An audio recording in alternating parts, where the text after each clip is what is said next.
Doutor Valencise, boa tarde. Boa tarde. O senhor está bom?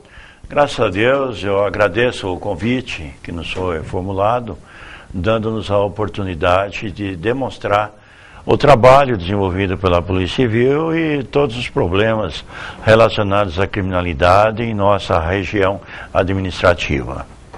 Muito bom. Bom, eu gosto muito de entrevistar o Valencise, que ele não tem papas na língua, não. Ele fala o que ele tem que falar e exercendo um dos cargos mais importantes na Polícia Civil no estado de São Paulo. Ontem, lamentavelmente, faleceu um professor nosso em Lins. Eu não vim ontem porque nós perdemos um professor de 35 anos de Prevê Objetivo, fundador do Prevê Objetivo de Lins, o professor Araújo. E a coisa mais importante de eu ter ido a Lins é até para testemunhar o prestígio que o Araújo tinha na comunidade linense, com a sua família, uma pessoa íntegra, maravilhosa e realmente confirmando tudo aquilo que a gente tinha do Araújo. Era fundador da nossa escola lá em Lins e vai fazer uma falta excepcional para nós. Então eu envio à comunidade linense um agradecimento pelo menos compartilhando do passamento do Araújo de uma maneira maravilhosa, assim, preocupada, vendo. Ele foi presidente da Câmara lá, podia ter sido candidato a prefeito, não quis, era muito querido em Lins. E ontem nós somos testemunha desse carinho, desse amor que a comunidade linense tem por Araújo. Ele deu aula em Bauru há alguns anos também, aqui no Prevê, ele veio para cá, mas ele era professor da Faculdade de Engenharia em Lins. Quer dizer, lamentavelmente nós perdemos um braço importantíssimo na cidade de Lins. Eu mando um beijo para essa família maravilhosa do Araújo e tenho certeza que vocês vão passar muitas saudades de uma pessoa ímpar como o Araújo. Oxalá a gente, na hora que for, tenha uma recepção tão importante como o Araújo teve pelos seus amigos, sentindo que ele é uma pessoa ímpar e que tudo de bem vai acontecer com ele daqui para frente, das pessoas que têm fé. Araújo, Deus que te acompanhe, e o Grupo Prevê é eternamente grato a tudo que você fez para o Grupo Prevê. E já que eu estou falando em Lins, doutor Valencise, vocês fizeram uma operação lá em Lins que está famosa na cidade. O The Inter 4 catou bandido para tudo quanto é lado lá de tráfico. Como é que foi? Foi coordenada por Bauru essa operação?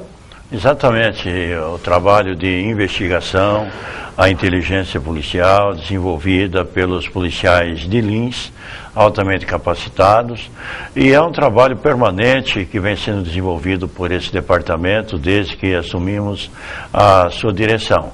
E teve início nesse trabalho, que já foi de uma forma mais acentuada, quando pessoas desocupadas em atos de vandalismo atearam fogo em ônibus na cidade de Promissão, o que ensejou um aprofundamento dos trabalhos de investigação e tendo como origem, pelas investigações, alguns pontos da cidade de Lins.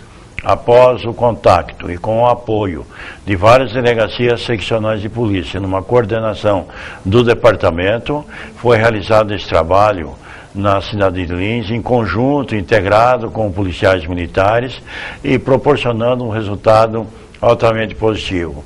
Marginais acham que mandam, acham que impõem, mas podem ter certeza que nós venceremos pela inteligência, pelo rigor e pela prisão desses bandidos que efetivamente têm que estar dentro da cadeia. Pegaram gente grossa também, Valencise? Foram apanhados, sim, pessoas que se dizem participantes de crime que eu chamo de desorganizado e que participaram de situações de programação, de ameaças, a prática do tráfico de entorpecentes, roubos com orientação desses bandidos e graças a Deus, graças ao trabalho dos policiais, obtivemos um resultado excelente. Inúmeras pessoas foram presas, grande quantidade de droga foi apreendida, armas foram apreendidas e esse trabalho de inteligência diligência de investigação feito pela Polícia Civil é permanente, continua e sempre que for necessário, outras operações acontecerão. Não só na área da seccional de Lins, mas em toda e qualquer área do departamento que se fizer necessária, como efetivamente aconteceram. Bom, vocês prenderam bastante gente, né, nesse episódio também de explosão de caixa eletrônica. Eu estou enganado ou deu uma acalmada mesmo? Parece que o negócio... Porque de repente começou, explode aqui, explode ali, explode lá. Vocês saíram aí, quem é doido atrás, aí pegaram um montão de gente.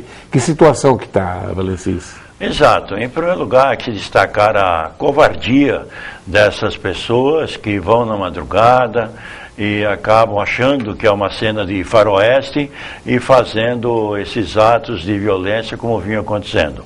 Mas a Polícia Civil, mediante as investigações realizadas, as pesquisas, os trabalhos, conseguiu surpreender esses indivíduos assim que se preparavam para a prática de crimes, e mais de 10 foram presos naquela oportunidade.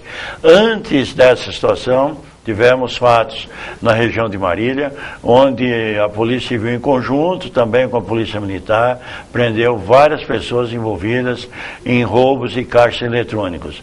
Além disso, em outras áreas do Estado, pessoas foram presas e relacionadas com crimes ocorridos em nossa região. São pessoas procedentes da capital paulista, do litoral. E agora, num momento bem recente, graças também a todo esse trabalho, foi possível a prisão de indivíduos e que vai permitir a identificação de toda a quadrilha, cujo fato ocorreu na cidade de Bocaina e as prisões aconteceram na cidade de Jaú. Os bancos estão colaborando também, de não deixar muito dinheiro mais nesses lugares pequenos, Valencis?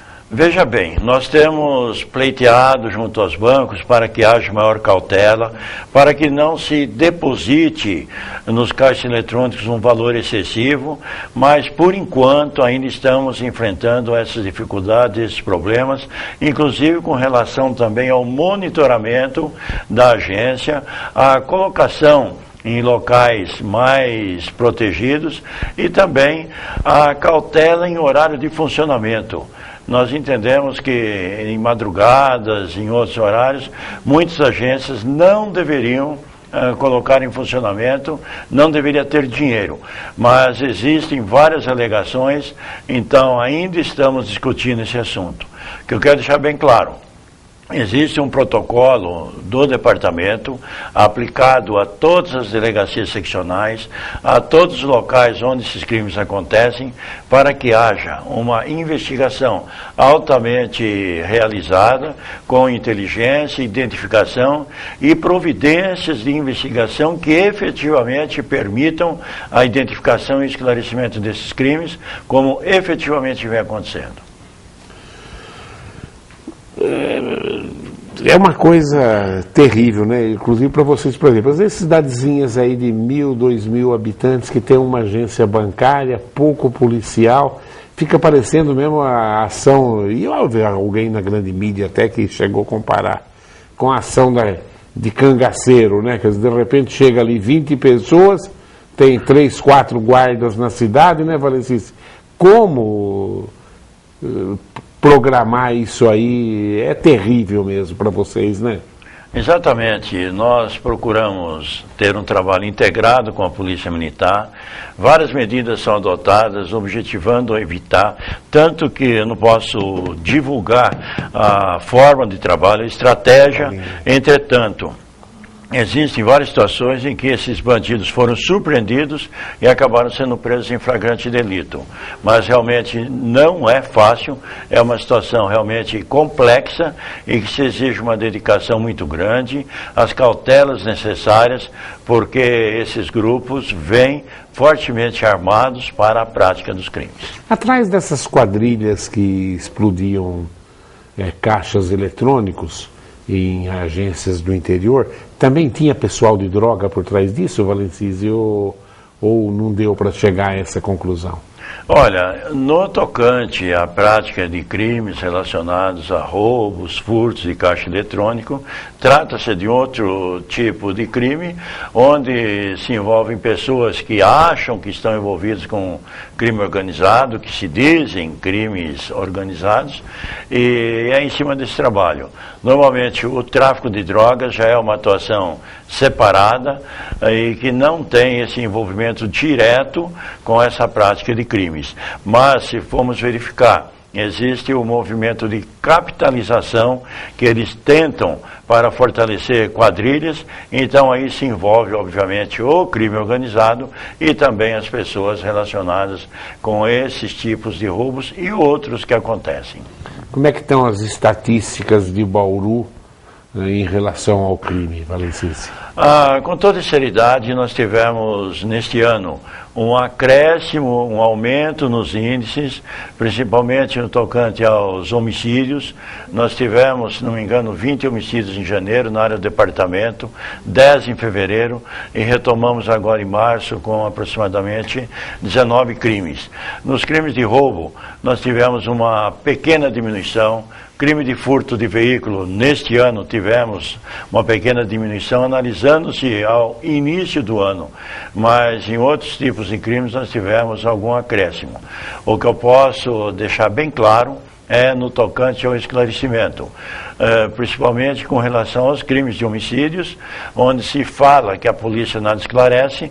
Na área do nosso departamento temos em torno de 75% dos casos esclarecidos, pessoas presas, são crimes passionais, crimes ocorridos no interior de residências, certos absurdos que são realmente difíceis até de serem entendidos. E no tocante aos roubos, nós temos um esclarecimento de 20%, então nós temos muita gente presa. Além da recuperação de veículos que acontece, posso dizer em torno de 70% a 75% dos veículos subtraídos são recuperados e entregues para as vítimas. Mas efetivamente, em relação ao ano passado, houve sim um pequeno acréscimo. Eu diria até que em relação ao ano passado houve não que você não esteja vendo, mas no ano passado houve um combate muito grande, os índices foram bastante baixos e quando o índice é baixo, com toda sinceridade, é difícil de mantê-lo. E acontece, obviamente, um acréscimo como vem acontecendo este ano. Com falta de cadeias, parece-me que fecharam a cadeia de Garça, se tem Pompeia fechada também. Como é que fica isso, Valencice? Realmente nós temos algumas cadeias que pertencem à Polícia Civil, à Secretaria da Segurança Pública, onde aqueles presos flagranteados ou cumprimento de mandado de prisão são para lá encaminhados, para posterior encaminhamento ao centro de detenção provisória. Tínhamos uma cadeia em Garça, que foi desativada por determinação judicial e nós tivemos, claro, que cumprir. Estamos tentando reativar uma outra cadeia que é próxima e que vai permitir o funcionamento na área de Marília, porque uma seccional do porte de Marília, com os trabalhos desenvolvidos e tudo que lá acontece, é impossível a realização, o recolhimento de presos sem que haja uma cadeia de contenção, ou seja, aquele local onde por algumas horas o preso é mantido para posterior encaminhamento ao centro de detenção provisória. Considerando principalmente que os centros de detenção provisória não recebem presos nos finais de semana, nem aos sábados, nem aos domingos. Isso é uma determinação superior, resolução do secretário, e não podemos encaminhar. Então tudo isso tem que ser cumprido, por isso que é imprescindível o funcionamento também nessa cadeia de Pompeia. Não é criada, não é reativada, e nós somos contrários até à existência dessas cadeias. Mas diante da necessidade premente, claro, não se trata de autorrecreação, em sim, pela imperiosidade do trabalho. Proteger a sociedade, né? Tem hora, mas aqui no Brasil você vê mais direitos de criminoso do que a proteção da sociedade. Claro, o ideal é ver as duas coisas ao mesmo tempo, mas se tiver que decidir a favor de uma ou de outra, que se proteja a sociedade, né, Valencis? Não tem dúvida, a sociedade tem que estar em primeiro lugar. Quando nós trabalhamos e quando se fala em direitos humanos, nós temos que pensar muito nos direitos humanos daquelas vítimas de atitudes de marginais e também pensar nos direitos humanos dos próprios policiais que enfrentam situações difíceis, acabam sendo mortos e a família também tem que ter esse apoio. Como é que você viu esse caso de Agudos aí? Que absurdo. Um menino com 17 anos matou uma pessoa ano passado, foi para a Fundação Casa, ficou 5 meses lá, já foi para a rua e foi para ficar bastante tempo. Ficou 5 meses, foi para a rua e matou outro moleque agora. Como é que você, como delegado, vê isso? Isso é revoltante, é um tremendo absurdo, porque, na verdade, esse indivíduo, ao sair, acabou praticando um crime gravíssimo, se relacionava com outras pessoas, e, insatisfeito, acabou praticando o crime. Ainda teve o desplante de ir até a polícia e comunicar a existência de um falso sequestro, mas graças à experiência dos policiais e às mentiras por ele proferidas que não permitiam uma conclusão de que aquilo efetivamente era um sequestro, as investigações aconteceram e comprovou-se seu envolvimento no crime. E fatalmente ele praticaria outros crimes. É um psicopata, graças a Deus ele está novamente recolhido. O que nós discutimos, que nós... Como é que um cara desse sai? Como é que um juiz dá uma sentença para soltar um menino desse? Com laudo de psiquiatra? O que é? Olha, eu acho que alguém tem que ser responsabilizado por isso, viu? Grandes juristas falam, não pode ter pena de morte, porque pode correr o erro judiciário. E aí, não foi uma morte? Teve um erro judiciário? Entendeu? Eu até concordo, nós não podemos filosofar, nós temos que ter o pensamento, temos que ter a consciência da realidade, da gravidade do problema que nós estamos envolvendo. Não cabe aqui atribuir a culpa ou a falha a quem quer que seja. Ao que tudo indica, parece que foi decisão do tribunal que o teria liberado. Mas, mesmo assim, eu entendo que tem que haver uma mudança urgente na lei. A nossa opinião é no seguinte sentido, de que realmente o indivíduo, ao praticar o crime, independente da idade dele, ele tem que ser processado, julgado. Entretanto, só a forma de cumprimento da pena, quando se tratar de menor de 18 anos, tem que ser separada dos maiores de 18 anos. E poderia até ter uma redução da pena em decorrência dessa gravidade do crime, em decorrência da idade relacionada a ele. É que o juiz julga, o cara é menor, mas o comportamento dele foi de adulto, e que julga como adulto, né? Exatamente. Inclusive, esses dias nós tivemos um absurdo que vimos no mundo, né? De um bebê na Uganda sendo acusado. Aquilo lá é absurdo, claro. Coisas que imprevisíveis o ser humano a prática numa situação dessa. Mas nos Estados Unidos, essa semana, um menino de 16 anos esfaqueou os colegas na faculdade. Primeira decisão do juiz, será julgado como adulto. Não sei se você viu isso daí. Eu vi. Será julgado como adulto. Então, 16 anos, uma pindóia. Eu concordo plenamente, eu concordo com essa situação de que devia haver o julgamento, a apuração, tudo da mesma forma, entretanto a forma de cumprimento de pena tem que ser diferenciada. O Reginaldo faz a seguinte pergunta. Doutor Valencis, o responsável pelo PROCON em Bauru é um cargo indicado pelo prefeito. E por isso, cidadão bauruense é proibido de registrar reclamações de empresas públicas. Eu acho um absurdo isso. Existe em Goiás delegacia do consumidor. Nas delegacias de Bauru, podemos registrar reclamações contra o poder público? Nós temos também a Delegacia de Defesa do Consumidor. Aqui esse trabalho, falando mais especificamente de Bauru, diz referência à Central de Polícia Judiciária, onde funcionam todas as unidades policiais. Eu diria que quando se tratar de crime relacionado ao consumidor, deve sim se dirigir até a central ou em outras unidades, em outras delegacias, para se registrar o fato tipificado como crime. Agora, quando se trata de mera reclamação, obviamente existe o PROCON e é o PROCON que tem que tomar essas providências. Então, um caso mais sério pode ir na delegacia? Pode ir na delegacia e pode fazer a ocorrência. É uma boa informação isso para a população. O professor Artêmio Caetano, você conhece o Artêmio? O Artêmio é campeão mundial de judô, não dá para enfrentar o rapaz. Viu? Nem quero conhecer.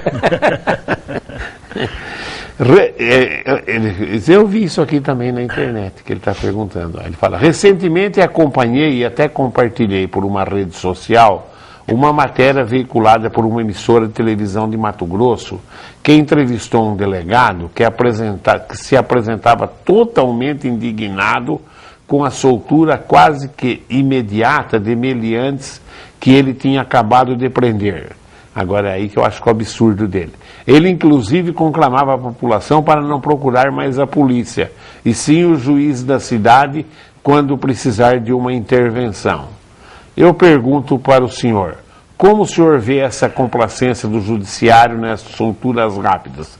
E, no meu entender, até desprestigiando o trabalho da polícia. Abraço. Veja bem, existem situações que nós não podemos generalizar. Existem situações em que as pessoas são presas, os juízes atuam de forma rigorosa e as pessoas são mantidas presas, são condenadas. Acontece que o juiz também é obrigado a lei, né? a cumprir a lei.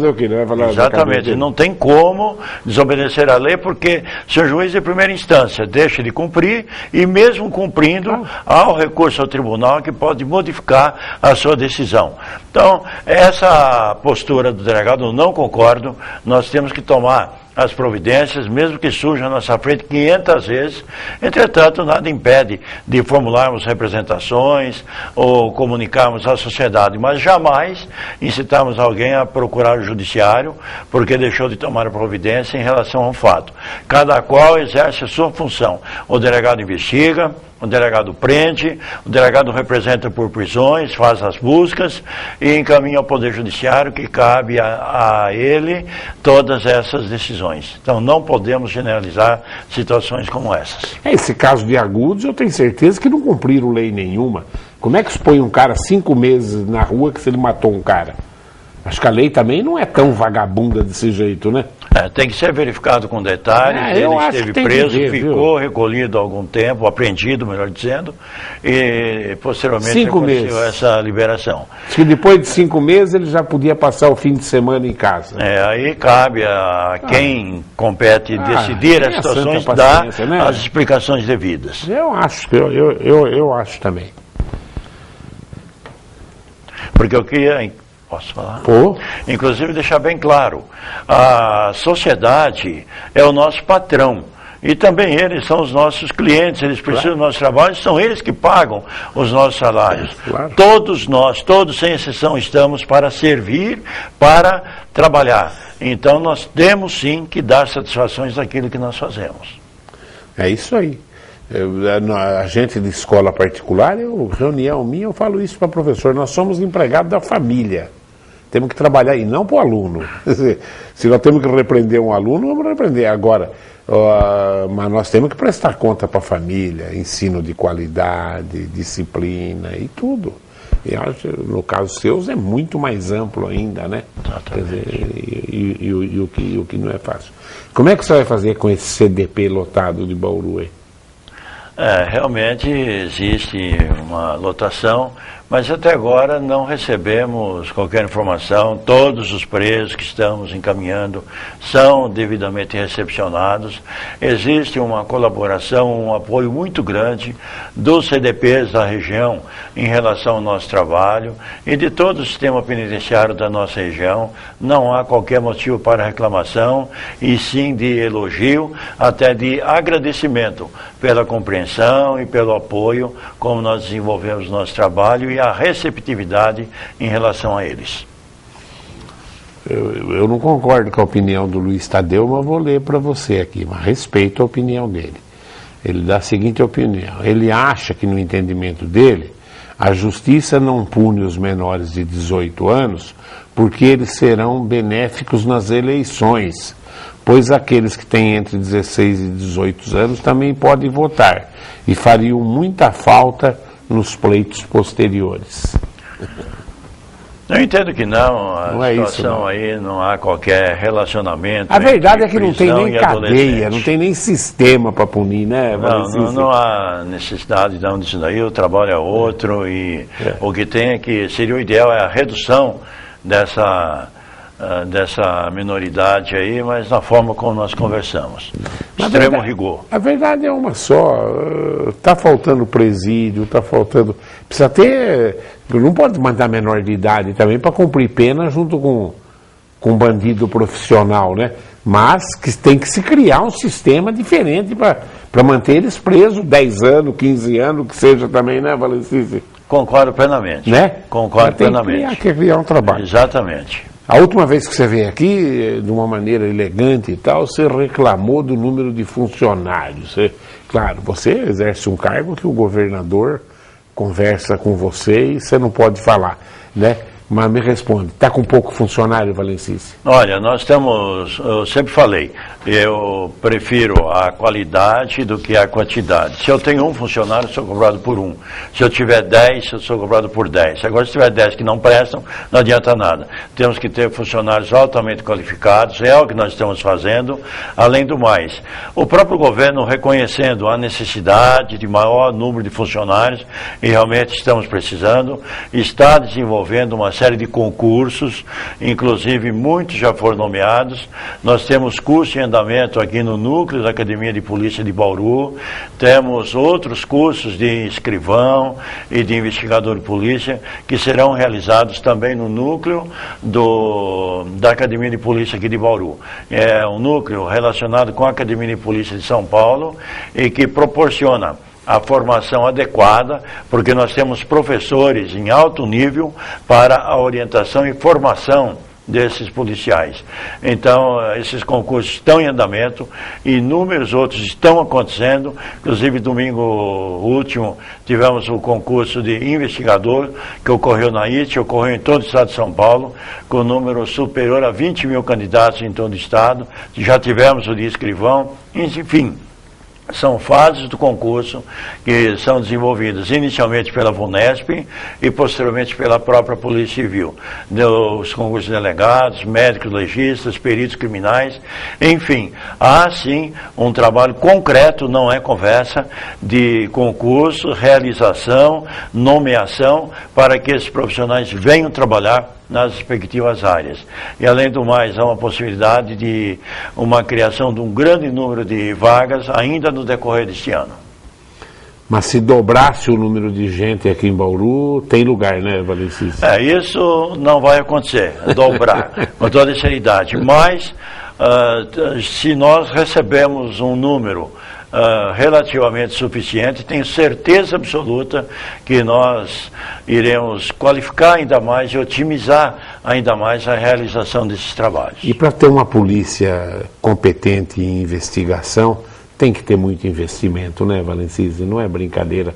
As técnicas modernas que tem hoje, tudo, e que a gente vê em polícias como a inglesa, a americana, nós ainda deixamos a desejar nesse aspecto, né? Olha, eu diria que no aspecto de investigação, de tecnologia, nós estamos muito avançados. Nós temos recursos, não posso mencionar, certos dados da investigação que são utilizados com base na tecnologia, mas efetivamente nós temos um avanço muito grande.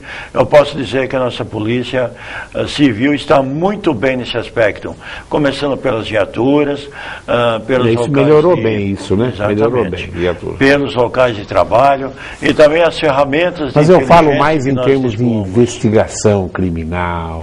Nós realmente temos. Hoje a investigação funciona de uma forma diferenciada e satisfatória a produzir excelentes resultados. Haja vista todos esses trabalhos que vêm acontecendo, essas prisões envolvendo os indivíduos com os caixas eletrônicos, com os roubos, desmantelamentos de quadrilhas, enfim, tudo isso tem sim por base o trabalho de inteligência, a tecnologia que é utilizada e que nos permite sim desenvolver um trabalho de excelência. Eu acho que a inteligência está boa, mas eu falo mais de uma polícia científica. Nós ainda deixamos a desejar nesse campo, não deixamos? Olha, no aspecto da inteligência, eu digo que está desenvolvendo muito bem. Em relação à polícia científica propriamente dita, que é um instituto de criminalística, é um instituto médico-legal, ou seja, é a superintendência de polícia técnico-científica, eles também estão desenvolvendo trabalhos de aperfeiçoamento, inclusive com a contratação de pessoal, enfim, uma série de situações que realmente estão sendo providenciadas e está havendo uma melhora.